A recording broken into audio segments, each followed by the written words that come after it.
Phone हातात घेतला आणि फक्त 5 मिनिटं रील्स बघायचं ठरवलं होतं, पण 1 तास कधी गेला कळलंच नाही. मग सावधान, तुमचा मेंदू ब्रेन रॉटच्या जाळ्यात तर अडकत नाही ना. आजकाल अनेक जण सकाळी डोळे उघडण्याआधीच फोन शोधतात आणि रात्री झोपण्यापूर्वी शेवटचं कामही रील्स स्क्रोल करणंच असतं.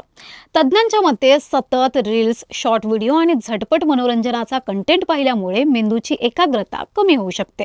यालाच डिजिटल जगात ब्रेन रॉट म्हटलं जातं.